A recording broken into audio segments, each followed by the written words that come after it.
Hey everybody, welcome into Turn 2, our first live episode in Jacksonville in In 2025. Thank you season to the two, Marlins for season two. Season 2. Thank you again to the Marlins staff for hooking us up in Jupiter. I'm Scott Kornberg. This is Troy Johnston. First off, wanted to start the show. If you like what you hear, please continue to rate and review us. I would view that as a personal favor to both of us because that's how we can continue to grow. You can watch us on YouTube if you're not already. If you do so, please like and subscribe. Also, at some point, I want to do like a mailbag thing where people could Absolutely. do questions to us. So if you have some questions for Troy, what is anything baseball player related, for myself, broadcaster related, comment on some of those things that you see, and we will get to those. If not the next episode, then in one of them coming up for kind of a mailbag thing. So I wanted to put that out there because I thought that'd be a really cool idea. I also thought a really cool idea starting the show. It is opening day week here in Jacksonville. You called me on your way into the ballpark today because you were unsure of where to go. What do you think of this place now? And I know you can't really see some of the construction going on. You might hear it in this episode, but I know that Jumbo Shrimp will release a bunch of stuff coming up. For you, I mean, you were really impressed, I thought. So this is my fourth year with the Jacksonville Jumbo Shrimp. First year in 22. I have never felt like this has been such a professional ballpark until I stepped into the ballpark today. Right field wall, the left center plaza, would you want to call it? Yeah, the Baptist Health Center Field But, Plaza, correct. where you The walk, plaza. where Yep. fans will walk in. Correct. Yeah. The plaza. It hmm feels professional. It feels well done. It feels very meticulous in the way that it was put together. And my favorite, being a hitter, the batter's eye is ginormous. yeah. And looking at it right now, the batter's eye, it doesn't look like a lefty or a righty or even the Jacksonville Jaguars white roof is going to impact any pitcher whatsoever. It's funny. We had a season ticket holder event here over the weekend, and thank you to some of our season ticket holders who listen, because several of them came up to me and their comment on the construction was not, "Oh, that looks really nice. That building or the new club is really nice." It was, "Troy is going to love that batter's eye," because they've heard your complaints. I mean, that's a big thing. And if you've been to the Jumbo Shrimp Stadium in the past, we actually had a sideways batter's eye that really, truly, depth perception was not, and it was a big issue. But if you run the numbers, like Victor, our video guy from last year, our analytic guy, he ran the numbers, and our at-home batting average, our at-home statistics were significantly worse than on the road. And I think it directly attributed to the batter's eye, to being able to see the ball, because it wasn't like, somewhere where like Columbus or Charlotte, where you have a giant batter's eye, everything feels closed in. The depth perception is so much different. And I do think that a true good batter's eye, like what they implemented right now, is going to help. You're going to see a lot more home runs. You're going to see a lot more doubles. And I don't know if it's going to be as much of a pitcher-friendly park as it used to be. Yeah, this place used to be crazy, Pitchers Park, because it was 420 to center field hmm for one. Um, I also want to start the show with something non-baseball related. I feel like I am obligated to bring this up. Did you watch? I know you're not a basketball guy, but have you watched any of the NCAA tournament? And did you see what Maryland basketball Derek Queen did yesterday? I just, as a basketball person, we're yes, it's opening day week. It's also NCAA tournament. Did you do a bracket even this year or no? Scott, I am so boring. You just blew me out of the water with what you know personally. I know that you call Jacksonville basketball as well, but I don't watch sports on TV. I have no idea what's going on in Not the even world the of sports. NCAA tournament. Not even the NCAA. I 'Cause watched Gonzaga was in there. Gonzaga, yes, and I saw a small clip from Barstool. That was about it. But I haven't watched basketball, especially college basketball, since maybe I was at Gonzaga, and even then I didn't watch basketball. Okay. I just thought maybe because But they were in there. sidebar, I would love to hear what Maryland did in the tournament. You're such a good friend. They were down by one with 3 seconds left, and they had a buzzer beater. Amazing shot by Derek Queen. So did you take the under? I don't do any betting. I don't even know what the under means. I don't. I don't I bet don't either. know what the under or the over was. I know what it means, but all I care about was Maryland will now play Florida, which obviously we have got a lot Wow. of Florida fans listening. So that's a tough one for Maryland. Florida's really good, but I think Maryland's pretty good too. We'll see what So happens. in the tournament, does Do they come to Florida now, or is it like a neutral site? See, that's the other reason I thought you maybe would have watched. Maryland was playing in Seattle, and so they had a Oh, bunch I of games get in it. Seattle, and then their bracket, you go to San Francisco. So I mean, I'm sure they'll go back to College Park and fly. Wednesday, or actually they play Thursday night when we're in Nashville. So I'm sure they'll fly out maybe Tuesday or something like that. But yeah, So that's interesting because where did they play in Seattle? where I guess the old Supersonics, The maybe. brand new Climate Pledge Arena. That's where Let they played. me tell you, that place is phenomenal. Yeah, does it have like triangular? Yes. Okay, that's where they Yes, played. it Yeah. is absolutely phenomenal. So I went to a Kraken hockey game. So like I said, I don't watch sports on TV, but I went to a Live. Kraken hockey game, and I'm actually kind of excited. If we get a night off, I'm going to go to the Icemen across the street. I don't know when they play. I haven't looked up their schedule, but if I get a chance, I will be over there, and I will be screaming and cheering and hoping for a fight. I have something for you. Oh, absolutely. Thursday we fly to Nashville, something like 2 o'clock. Okay. Oh, the The Predators. Predators are No playing Thursday way. night against the St. Louis Blues. Absolutely. Do you want to go? A friend of mine lives in Nashville and offered me a ticket. So Okay, you my can go with uncle them. also I'll lives. go. I'll go game time. How about I'll go on the game time app. I'll see and if I'll get a I'll see if ticket. he's got an extra ticket. Okay. Zach, if you're listening, we may be asking you for another ticket to the Predators game. Um, yeah. So Predators Blues Okay. Blues is that Memphis? at St. Louis. Ah, not even close. Eh, Well, kind of close. Kind of close. Kind of close. So you would be there, in other words. Absolutely. Okay. I love a good Day before the so season. I was so Do obsessed. we work out the day before the season? No, No. no. It's gonna be fly in and just hang out. Just hang out. And just like hang out. So normal. we'll have the night open. Okay. But it's Nashville. It's a Thursday night. Going to that hockey. Is the hockey game right next to the not the National Stadium, not the Sound Stadium? Is it next to the It's next Titans? to all the bars on Broadway. Bridgestone Arena. That is. I know exactly what you're talking. It's Yeah. right at the very end of Broadway. Yeah, on the corner. Yep. Yep. Mhm. Absolutely. So, going back to my Kraken experience, I haven't been to a hockey game in maybe 20 years. Like my Me parents too. took me to a hockey game when I was like 5, Mhm. and it was the Everett Silvertips. It was up north, Okay. I think. But the Kraken came, and they're very hard to get tickets. We had a friend that gave us tickets for our baby shower, and I was like, "Oh, this is phenomenal! This is great." They have all my favorite, like Washington. They have my favorite wine bar. They have the favorite whiskey bar. They have all these different food options, everything like that. And if you've ever been to Climate Pledge, it's actually no paper. It's paperless. It's like all like when it says Climate Pledge, it really is like a full When in Pacific Northwest. correct when in Yeah. Pacific Northwest. But I thought it was so interesting how they promoted the Kraken. It was like you're like in a deep sea boat, and they have lights on the ice and everything's going around and all of a That's sudden kinda cool. and they got music playing half the time. It felt like a big party, which I thought was phenomenal because when you at a baseball game, yeah, it seems like a party. It's awesome, but it's kind of you're sitting around. Okay, strike one. All right, all right. Okay, strike two. All right, whatever. But and then they got a little music in between, and then you Yeah. got walk-up songs and all this stuff. But I'm at the Kraken game, and it's like I didn't realize how fast it is. Hockey's It is really so fast. fast all the time. And then they got the the in between period shows, and they got all this different kind of stuff.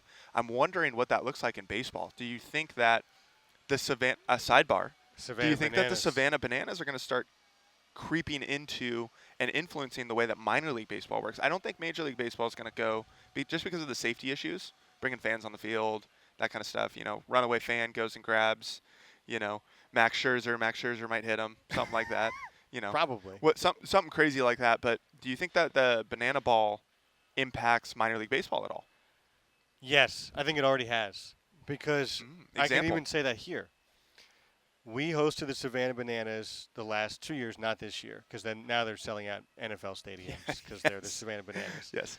And we looked at that as a staff as what are they doing from the moment they arrive at a place and get people hyped up to the moment people leave. And there are certain things you can't do. You can't have a player on stilts, but you could do things with music. You could have more upbeat music. You could have a more kind of festive outside of the ballpark experience, and people are walking up and kind of feel that energy. I just think that that's so much of what they do is just they get, whether it's the music they use or just have people's energy up the whole time.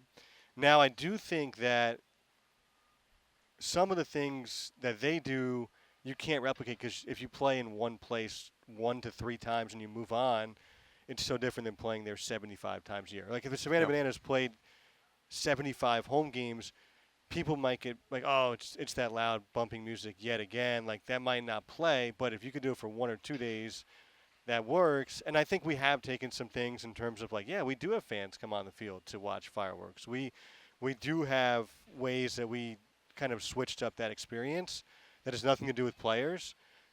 There is a line you can't go to because the Players Association and all that stuff and the PDL agreements. But yeah, I think it would be really silly if you hosted the Savannah Bananas like we were lucky to, and just were completely turned a blind eye to what they do. That's interesting. I think that also, if you really think about the way that baseball works right now, is you have such a diverse group of, and if we're talking even about, the Miami Marlins and the way that they're training their minor leaguers and the way that like I've been exposed to this last 2 weeks in spring training, um, like we went on a couple ways. I want to say training aids where music was playing during our games, like all the time, the whole time music was playing. Then there was people on the mic, like chirping people, like all this kind of stuff.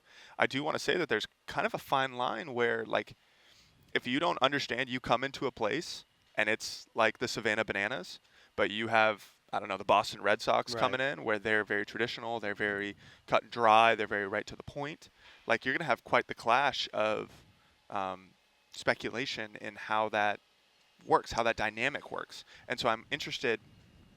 That's probably why a lot of this hasn't happened yet, is because professional baseball, in like you're talking about the union, the PDL agreements, everything like that, hasn't progressed forward enough to allow those kind of things to make it more of a show. Because in my mind, as baseball players, yes, we are baseball players, but at the same time, when people ask me what I do, I'm like, I'm in the entertainment industry. Yeah, which is People true. come to us to be entertained. Yes, I'm an Mhm. athlete. Yes, I perform at a high level. Yes, I train at a high level. But at the same time, I go out there and perform. If I, make a diving catch and I throw the ball into the stands, 5 different people in the stands are going to remember that. But if I, you know, have a bunt single and I just take my stuff off at first and that kind of, nothing like that, no show, people aren't going to remember that. Right. They're not going to come to the Jacksonville Jumbo Shrimp to see just a bland game. Right. They want to see something exciting every night.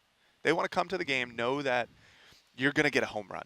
Know that you're going to get this diving play, you're going to see this excitement, which I think is funny because that's the way that the Dominican was played.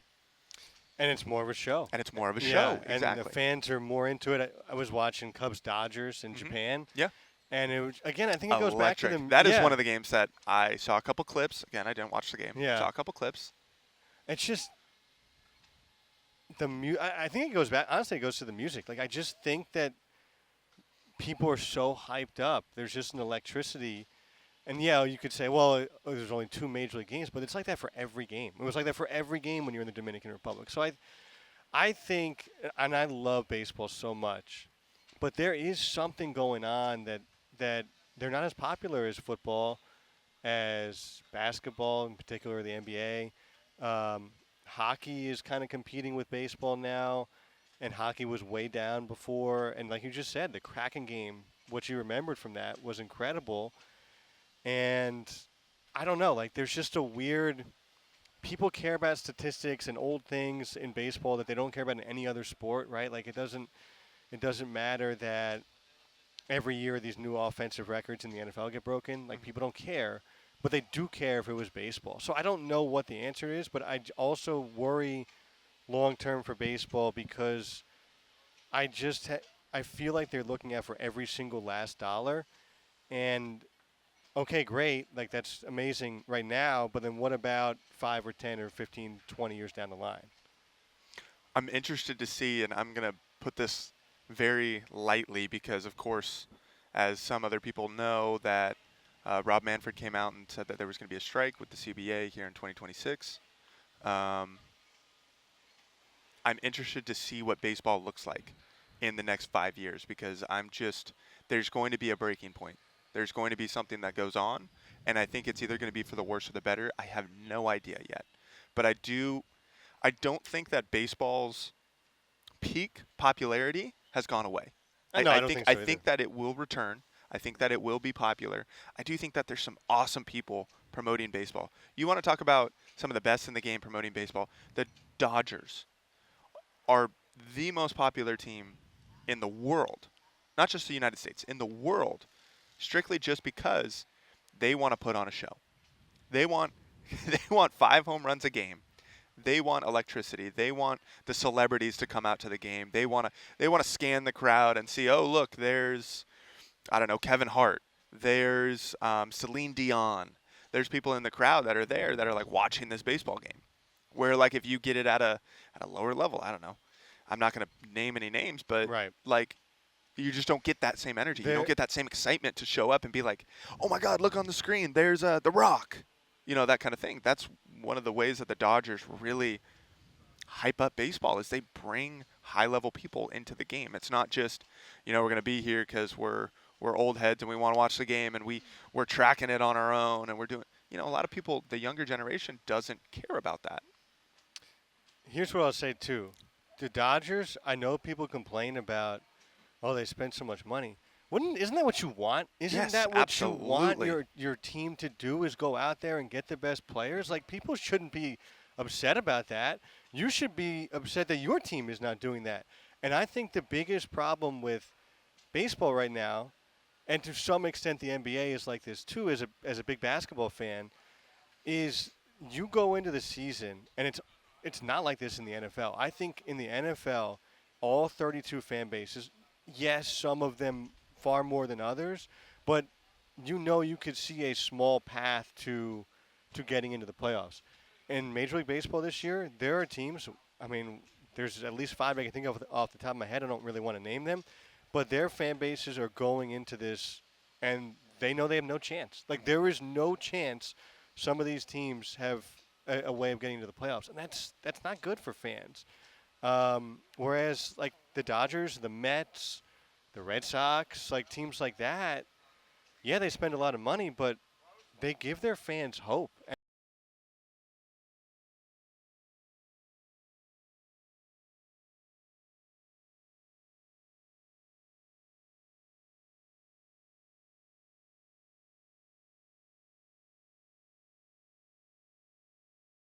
Years, and that guy is so incredible to watch. And we watch teams do absolutely nothing conversely this year, and that's depressing as a fan. And I don't think that's good for baseball, that you have probably close to a third of the fan bases who are going into the season like, yeah, there's nothing we could do. We're going to be terrible. And we're not You know spending what? any money to get better. And you know what? I'm going to make a positive out of this. You ready? Yeah. The Jacksonville Jumbo Shrimp spent their money, and it is going Look to at be that. so exciting to see how their stadium looks, to see what they've done with everything this year. I think 2025 is going to be a fantastic year for the Jacksonville Jumbo Shrimp.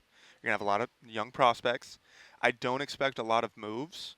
I have a feeling guys are still going to be down here for a long amount of time. I don't think you're going to see 95 different transactions, maybe 70, but you're not going to see 95.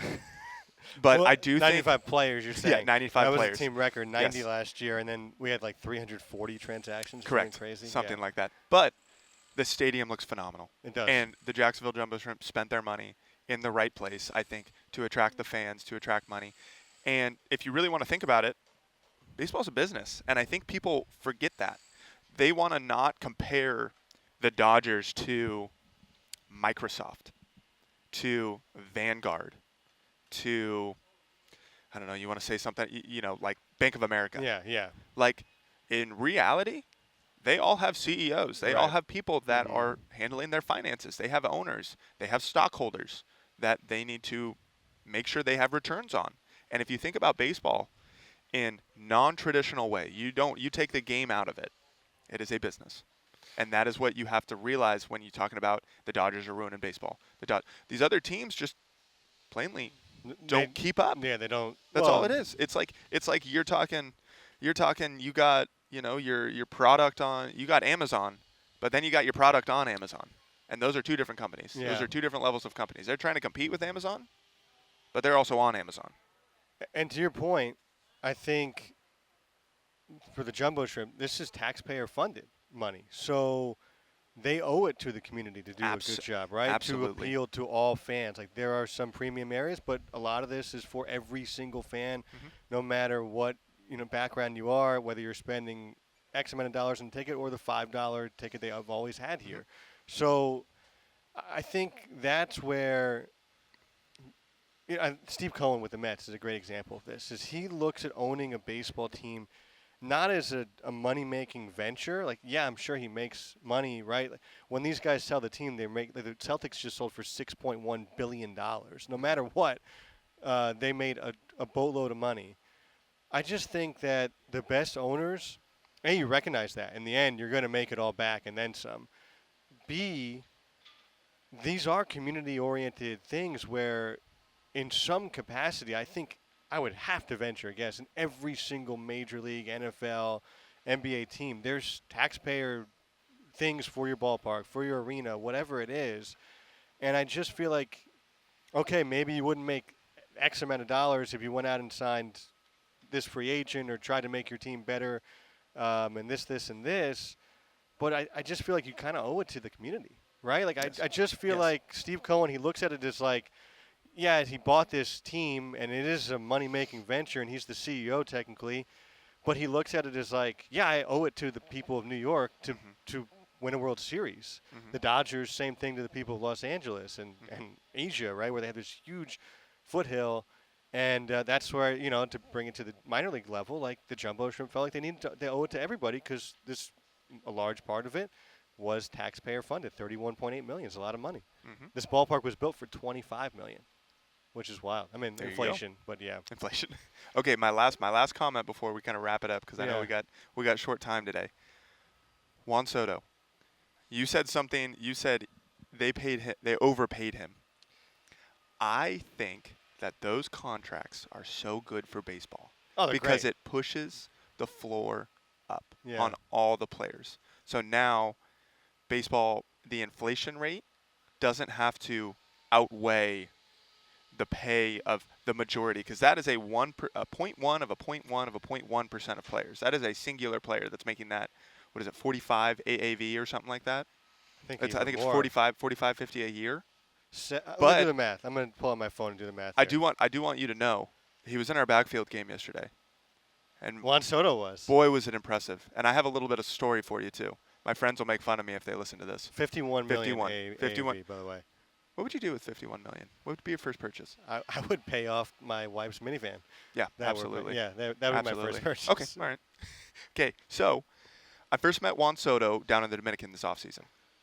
And he was with Lycée when I was in the playoffs. And he was doing kind of a promotional event and helping some of the kids and doing that kind of stuff. And he gave me some hitting advice during it. It was hilarious because I walked back in. I ended up striking out. I was like, well, I don't know if that worked. But it was so funny because now he walks into the cage and instantly recognized me Wow. because I was exotic in the Dominican League. I was one of, I think, 5 imports that were playing in that series. But it was so interesting to see a man of that stature, a man of that amount of money. We're talking 51 million. We're talking 765. To be so humble, to be so grateful for that. And I know that there's a lot of people that are closer to him than I am. Of course, I'm a very surface level person.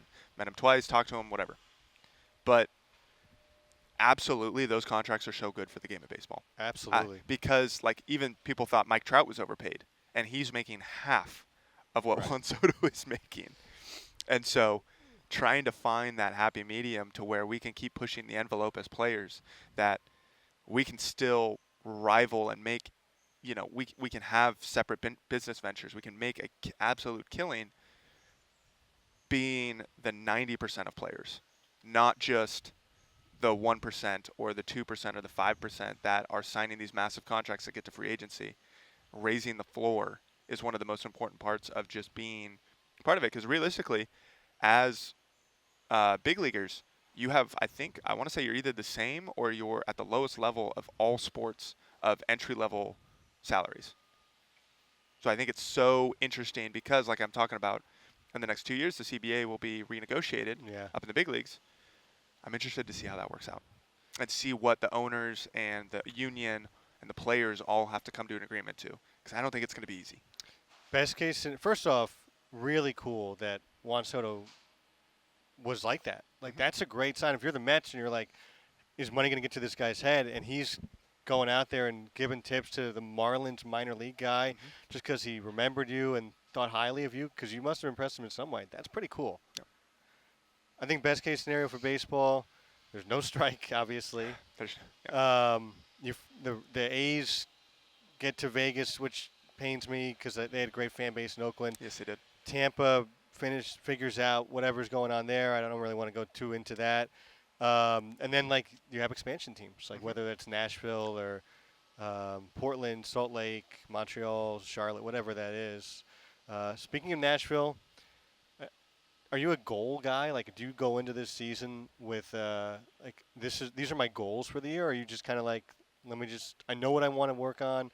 I address that. Like, what are you thinking right now on the eve of opening day? Man, you really surprised me with that question. Did I? A little bit. I didn't think we were going to talk about that. I was just curious. This year is very different than any other year I've been. Going into my free agent year, I truly do not have any expectations. I want to perform my best at every opportunity that I have. I want to keep a level head and not look too much towards the future. But ultimately, when you are going to be a free agent, when you are going to end your UPC, your contract, my goal is to get a job next year, Yeah. wherever it is, whether it's with the Marlins, whether it's with overseas, whether it's wherever it is. One of my dream goals is at some point in my career, I would like to go over to Japan, and I'd love to Cool. play in Japan because honestly, I've heard nothing but good things about it. I've heard they treat players very well.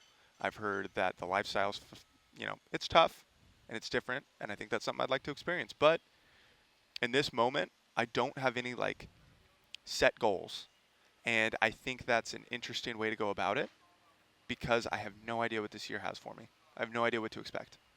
Hopefully a call up at some point, and we'll go from there. But yeah, I'm excited. It's crazy. We're recording this literally Monday, so it'll come out tomorrow. We'll be on a plane in Nashville Thursday, and we'll get going Friday. Friday at And off we go. 7:35 Eastern time. Oh, 6:35 game? Lovely. 6:35. I Fantastic. love that. I Yeah. love 6:35 games. Yeah. All right. I'm really curious about that because so you were a goal person going into this, and this year kind of let it play out. I had number goals. I had specific number goals that I wanted to 20 reach. home runs or whatever. Correct. Yeah. Batting yeah. average, 20 home runs, different stuff like that. But this year, I'm not going to try to let that affect me because I feel like it got me in a rut. Okay. It got because I was Because you're pressing and you look at the scoreboard Absolutely. and it has you at 260 and you want to be at 280 or whatever that is. or I'm looking at the guy in front of me, Okay. or I'm looking at the guy on the other team that's my position, or I'm looking at different stuff like that. Where now it's not about actually trying to get better. It's about just trying to keep your head above water. Okay. I like that. Yes. All right. We'll check. We should check in on that as the Let's year do goes it. on. Okay. Talk to me in June. Okay. I'll talk to you also before that. Um, huge thank you to the construction guys who are waiting Absolutely. for us Thank with you. their Yes. work. Thank you, guys. Thank you for listening and watching. We'll be back in a couple weeks. We've got a really cool episode we're recording tomorrow that will play at some point with a former Jacksonville Jumbo Shrimp player. We've got some more stuff, obviously, with the season beginning. But we're excited. Troy, any final thoughts before we let people get on with their day? Can I say go shrimp? Go Shrimp. Go We'll Shrimp. be on there Friday at 7:35 Eastern. So I'll be in Nashville with you guys. You can listen on ESPN 690, ESPN690.com, and then we'll be here for the home opener April 1st. So thanks again for joining us, everybody. Talk to you in a couple weeks.